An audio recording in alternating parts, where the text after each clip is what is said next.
Well, g'day, Max here again. Welcome back to the shop. So this is part 2 of our lathe spider build. So if you missed part 1, if you go back and have a look at that, you'll see where we're at and what these are for. So we've got the cover, the end cover off the rear of the headstock off the Herron lathe here in the Bridgeport, and we need to open up the hole so our spider will clear the housing. So the body of the spider is 120 diameter. We've got to open up this hole, which is 105.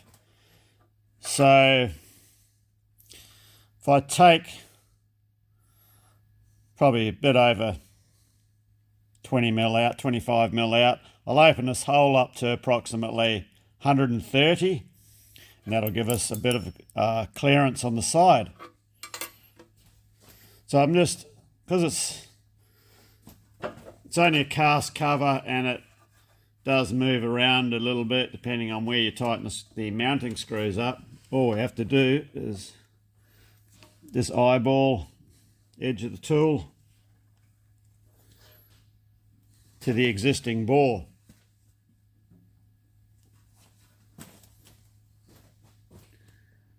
Just move it across a bit.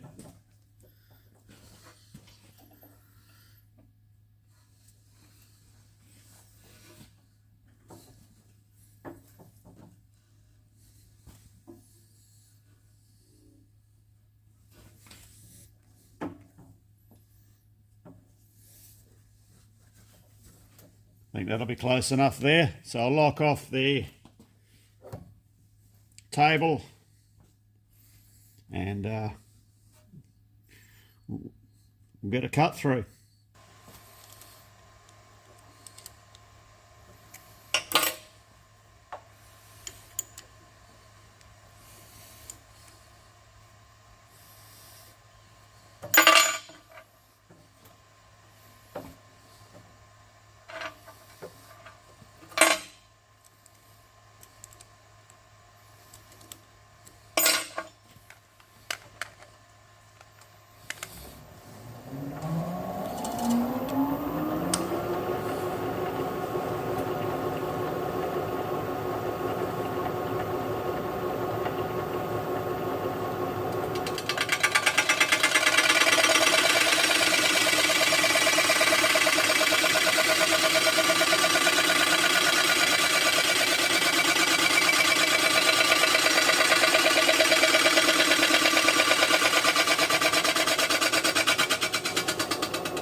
Okay, you get the gist of what's going on here. This will take a fair while to chomp this out, and I'll bring you back.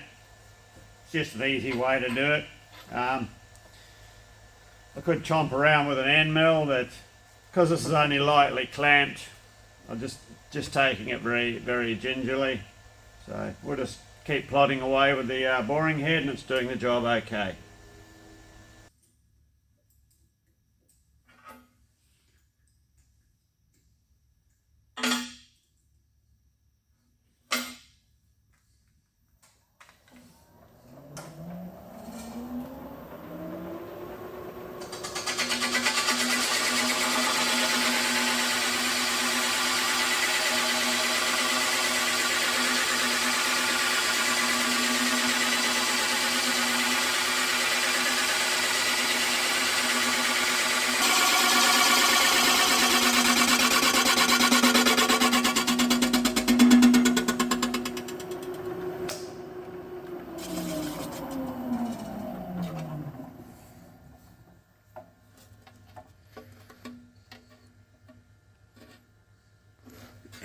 Couple of mil to go. I don't know how much more we're going to get out of this boring head before this runs out of travel.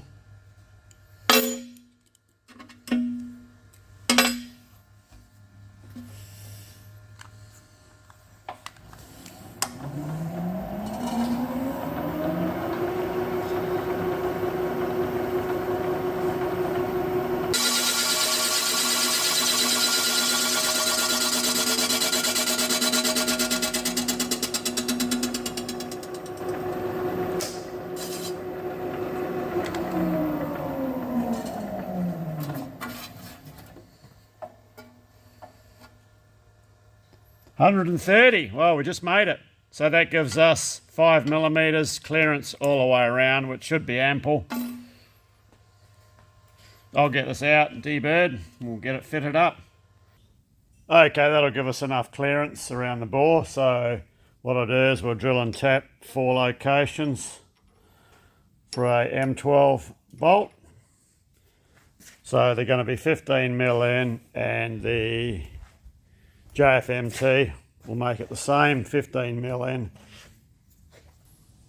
Okay, just to get our part centered, because it's not a high tolerance job, it's only 4 holes we're drilling and tapping. So I've just got a basic measurement from the side of the part, like that, and I've done that on both sides. Equalised it. There's another way, it's like an anti-bozo check, you can also do. So just a ball bearing and a parallel.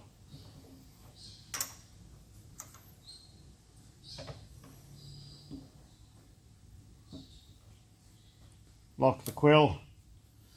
So what we in effect have here is 2 radius convex surfaces merging. And if there's any misalignment, this parallel will sit off to one side. So we'll just get a simple ruler measurement, the scale, 200mm. Or if you're not metric, I'm measuring to the underside of the parallel, 7 7/8. We check the other side, 7 7/8. 200mm. So we're in a good position there in centre, and just a quick easy way to do it. So we have the ball bearing sitting on the flat on the parallel, not in the hole, just so it doesn't influence anything. So we're going to drill our bolt holes through. The centre will be 15mm back from the face. It's just a scale measurement. Once again, nothing too technical. So we'll just spot through our 4 spots.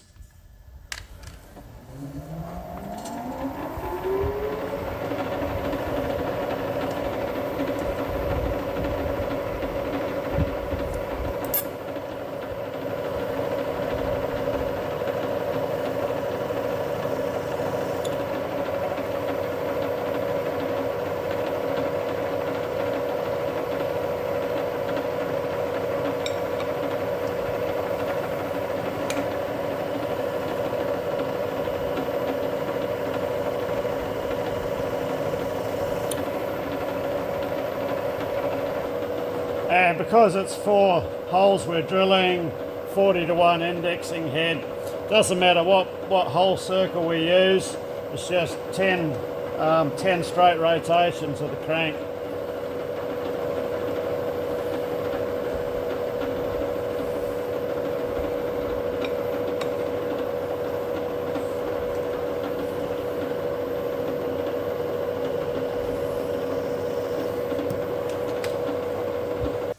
So, just a personal thing the way I do it, so I'm not concentrating 1, 2, 3, 4, 5, 6. I'd rather, well, the way I do it, I just rotate a bit quicker, but you'll notice my hand hits here. I just leave my hand, so I go 1. So I'm not actually looking here, I'm just watching the job come around as well, and that way I can still keep track of where I am. I think that's where we need to be anyway, but yeah, it's just a personal thing how you do it, and that's how I do it. So I'm just going to put a support underneath. We won't really need it, but it's just another one of those measures. Well, if you do, something will happen. If you don't, something might not happen, or the other way around. So I've got a pair of these, and these were gifted to me. It was actually a collaboration project by these guys here. They've all got video channels on YouTube. So they all got together and made me 2 of these, or a set of these jacks. So very well made and come in handy. So we'll just set him under there. Doesn't have to be contacting, just close. So I'm going to go through with a pilot drill.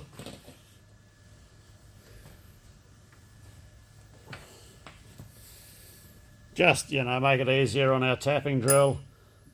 It's not the freest machining material on the planet. It does machine very well. So she has a fair bit of toughness to it, this stuff here.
Just backing the drill off to about 450. We're going about 480 RPM ish.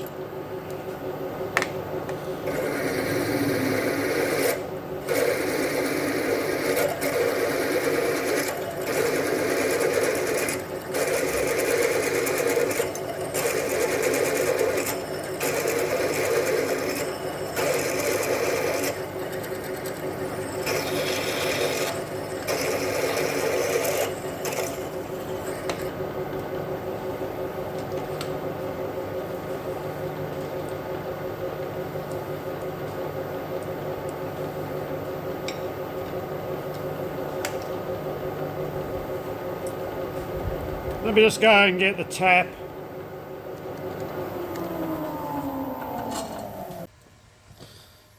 M12 by 1.75 Verg Nano. I found these to be really good taps. Not the cheapest taps on the planet, but very good. No, that'll be good. That'll... no problem.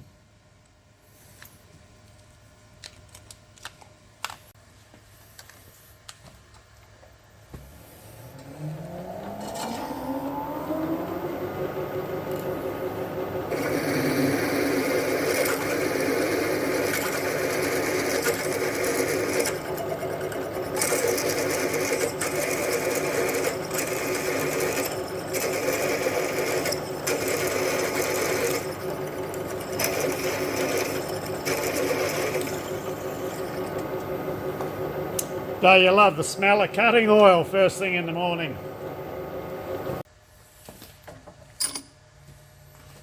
Any misalignment,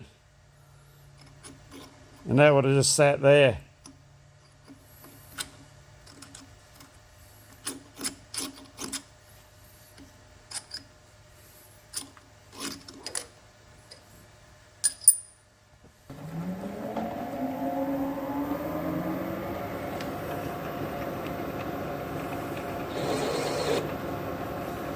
Okay, that'll do that.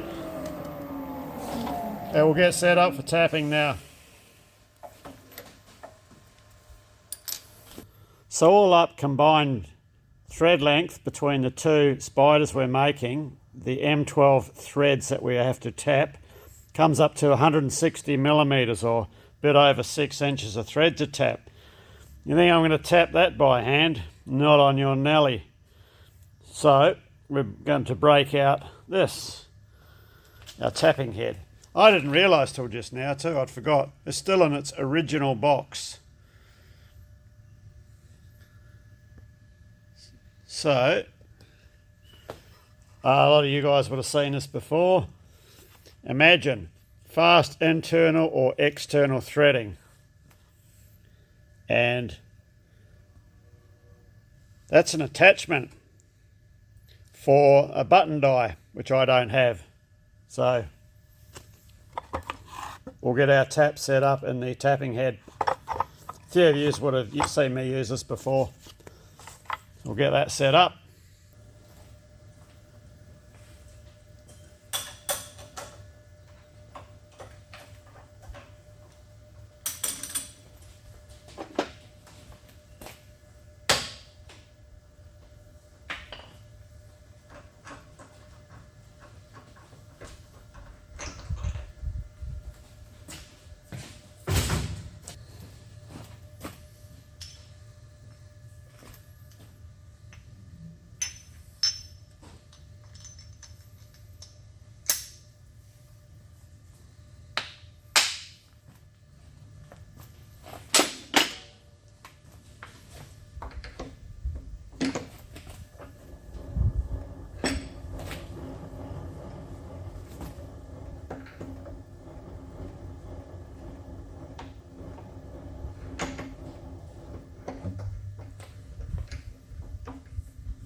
I don't think we're going to have enough room.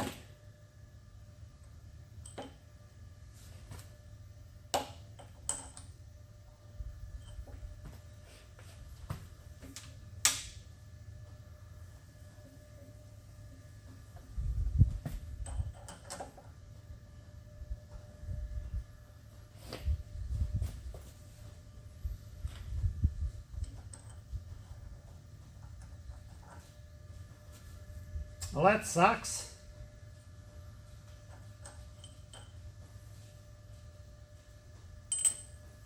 Let's go to plan B.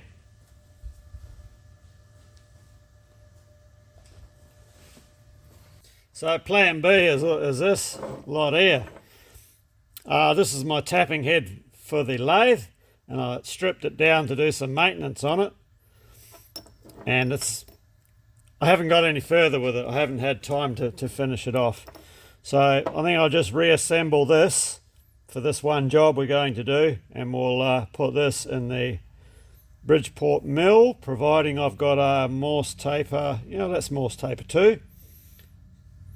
That she'll go. So I'll just reassemble this and we'll use this. Okay, step 1. Build up the tang. Get a tang back on it for ejection purposes. I'll get this ground back down and we'll get all the rest of the parts cleaned up. Right, so we've built our tang back up with the MIG welder and just given it all a bit of a clean up. So at least now we can eject the unit without too much trouble. Feels like taper feels like a good fit still.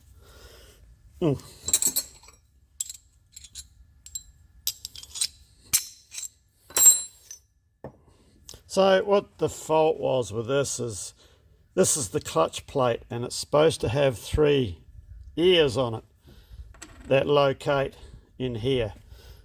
But what happened, they've worn off, broken off over the years, and the whole thing spun and bound up on me. This is going back to the 1980s when this happened, and I haven't fixed it. So we're just looking at it now, and that's why it's still sitting on the bench. And now I need it. So we're just going to have to put it back together. So our clutch plate goes in there. Now this could very well, without the ears on the clutch plate, it may turn around and spin and bind up again, but we'll see. Now we need to use it anyway. So that's our clutch plate in. The spindle part tapered goes into there. Then this hexagonal drive washer goes there. The adjuster. So this nut here is what puts the tension on the clutch. And we have a C-spanner.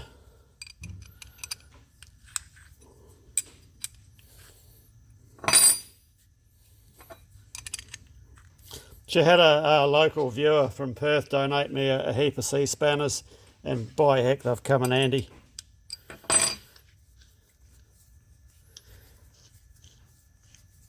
Yeah, I reckon that will bind up, but for all intents and purposes, I think it'll do what we need it to do. So the chuck jaws, springs are knackered.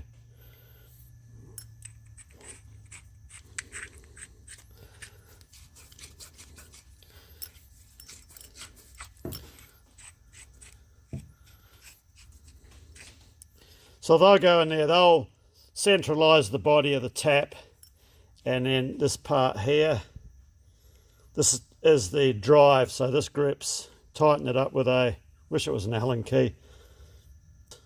It's a square drive, and that tightens up on the square on the end of your tap.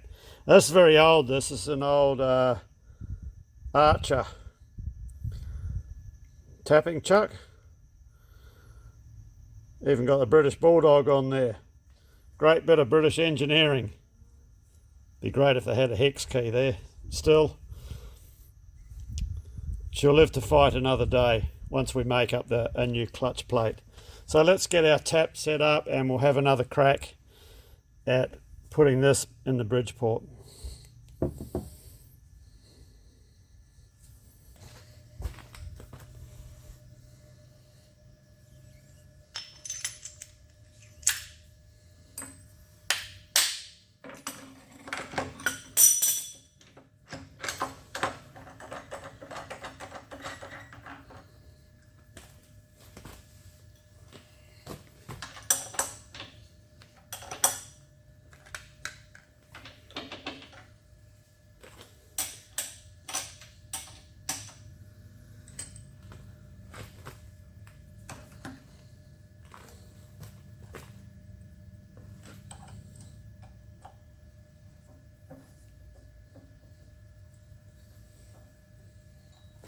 I made up, well, I already had this little square drive wrench. I just narrowed it down a bit to fit the square in here.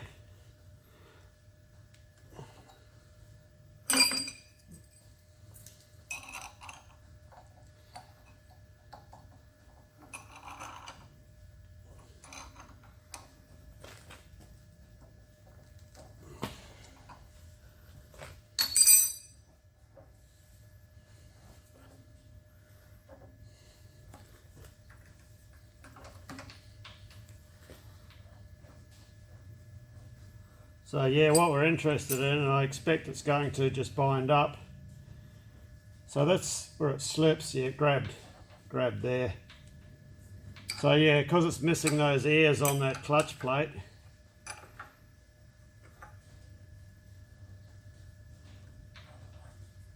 it'll lock up. Well, there's only one thing, and that's go for it. And how they say, have a go, Anna. Right, let's get our first hole, or the first of 8, tapped. I'm probably just going to tap this halfway through, and I want to just get a feel of how much torque it's taking to turn the tap. So we'll just go a little way, and then we'll stop the machine.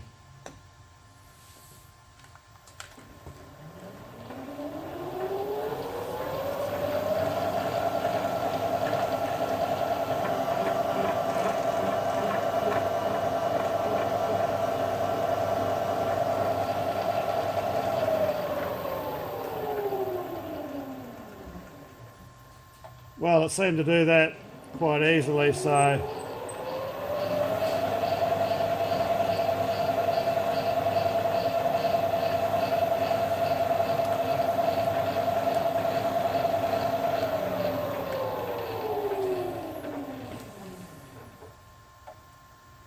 yeah, no worries. Yeah, sometimes I just like to get a bit of a feel on the first one and see how it goes. All right.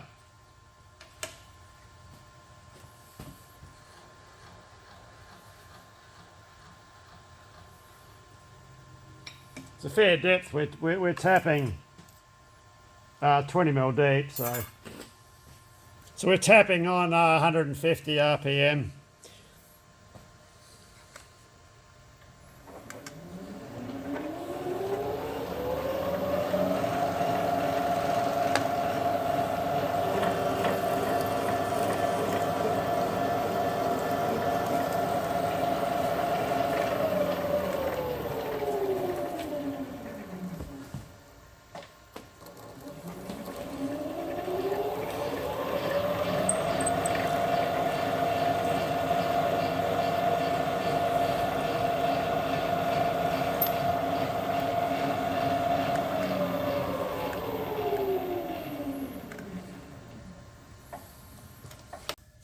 Just make sure a bolt screws in all right.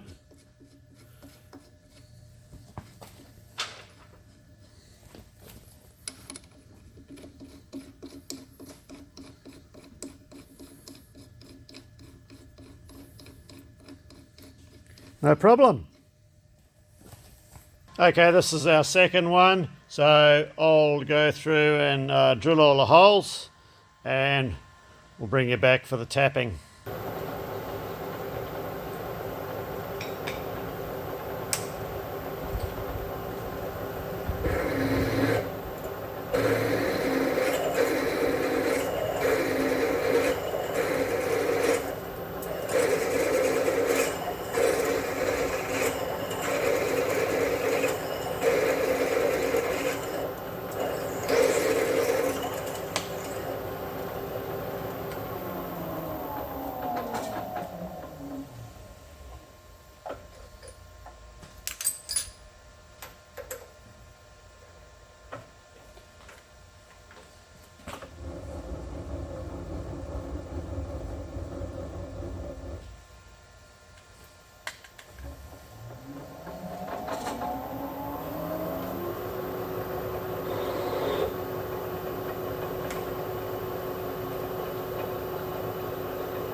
Okay, that's the second one tapped.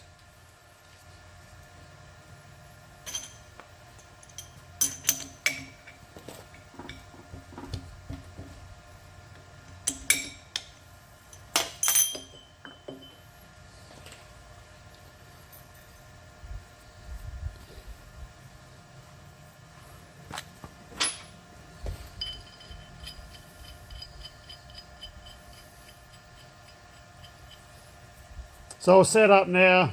Well, actually I can do these off camera. It's only 2 little grub screw holes in here. So I'll do that off camera and then we'll fit these up to the machines.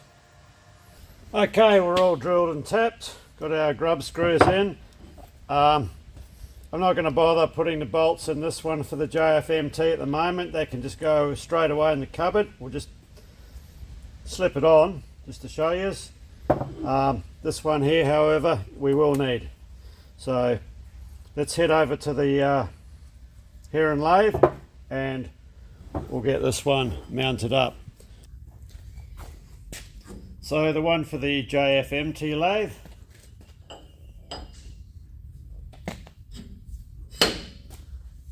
so I made a neat fit, so it doesn't take very much to hold them in place, and just all you got to do is very lightly nip down the 2 grub screws. I will get some shorter grub screws, maybe some brass tipped ones. They're a bit more, the brass tipped ones are a bit more difficult to get over here in Australia. I'm pretty sure they are available, but it's a special order thing. It's not like, we don't have like good industrial hardware stores like that in America, like McMaster Car, unfortunately. So yeah, as the bolts go in, and they just keep any long bits of stock in check from flopping around inside the spindle and out here. So that's that one. Okay, let's get over to the one that we're going to use. And by the way, this one will not be a permanent mount, as you do need to access things inside the door here to lubricate the gears and whatnot periodically. So we'll leave this one off and just use it when it's required. While I've got this cover off, there's only 2 points. You've got oil on the back here.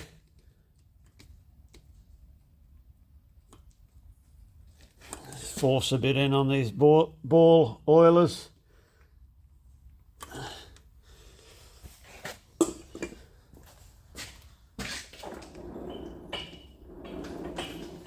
That's all it needs.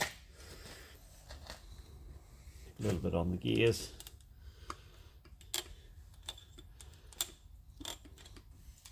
That don't need much. Probably should use actually there's a spray on motorcycle chain lube. Works just as well on this sort of gears. That'll do for now anyway. Right, let's get our spider on. I've no idea what this shaft here is for.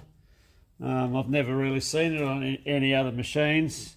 It's got a keyway and a circlip groove in the end. It's like an auxiliary shaft, because when I turn the spindle, it's geared to the spindle. So, absolutely no idea what it's for. This, of course, your oil drain for the headstock there.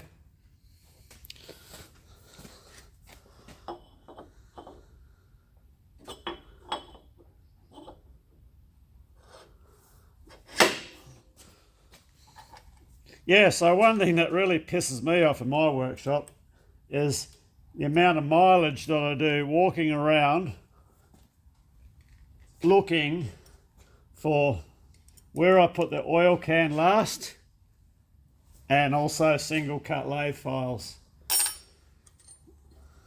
So every now and then I'm starting to buy them, and I would really like each machine to have its own oil can and own single cut file.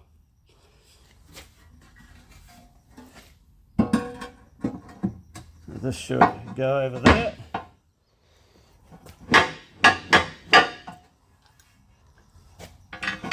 Only has one screw to hold it in place.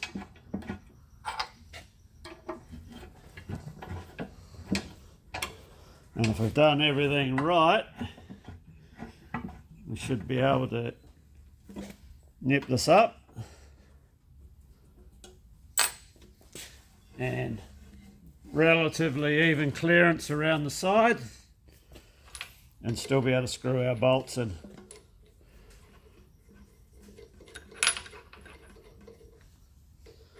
So this one will stay a permanent fixture, but when I'm not using it, I will take the bolts out.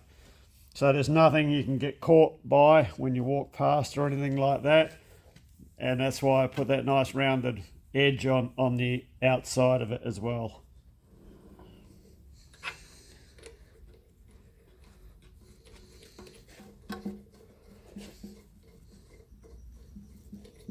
Okay, so let's get our long bar in and we'll see how it works.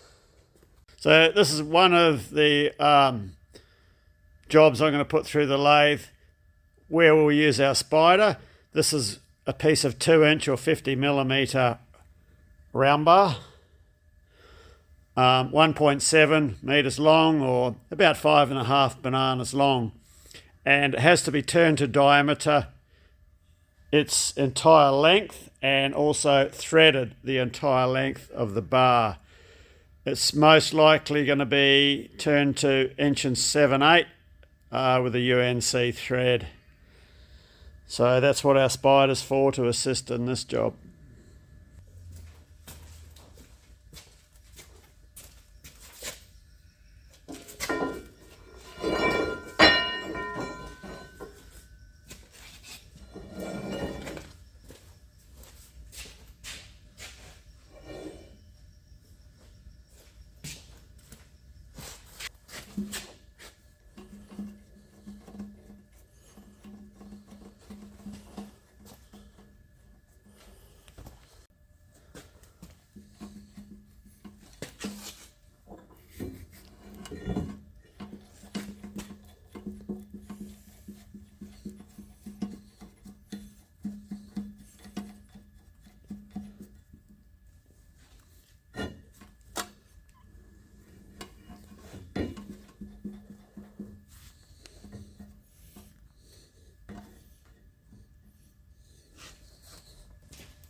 So I can just back these off a touch now.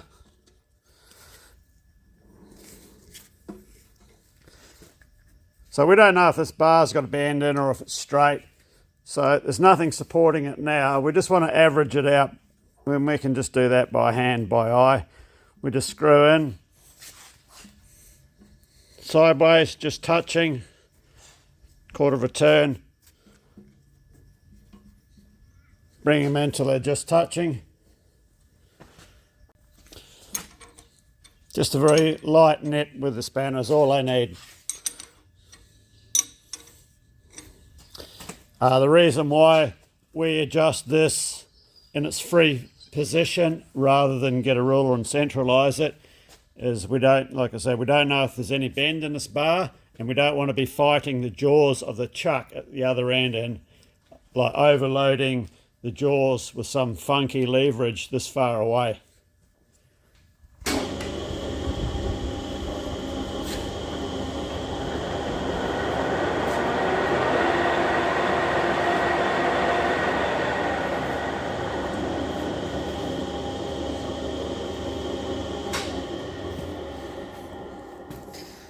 So now we're free to face and centre or do whatever we need to do to this end of the bar, knowing full well the other end is supported and we're not putting undue pressure on our jaws with the length of this hanging out the back.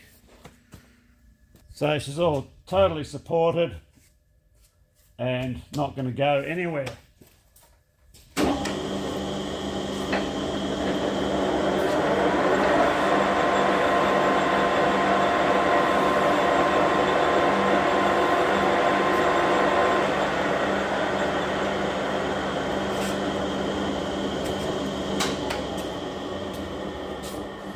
So this bar does have a slight bend in it, but when we go to do the job, we'll balance that out, and I'll show you how we do that when we go to do the job. Well, there you have it. That's a quick overview of a spindle-mounted lathe spider. Invaluable piece of equipment for when you're dealing with long bits of material. So this job here is a future job, which you'll see in a future video. This has to be turned to diameter through its entire length and threaded for its entire length. So we'll get back to that one when we have time. So in the interim, we do have a pressing little project to do, and that's to modify or make a riser block so we can use the JFMT lathe steady rest on this machine here, as I may have another job coming in the shop which is 3 meters long, so we just need to be ready for that. So involved with that too, I have to be possibly using the big Stanco milling machine, and that means I've got to set up my big rotary table so we can use it in a vertical axis. So I have to make a bracket up to hold that as well. So anyway, cheers, thanks for watching. Oh, and I got a lot of comments and feedback, so people do actually prefer the longer videos and to see the whole process and not a shortcutted zip, zip, zip, and see a nice shiny part at the end that's all magically on size. So we'll stick with that for a while and see how we go. And anyway, yeah. All right, cheers, thanks for watching, and see you in the next one. Well, you'll see me.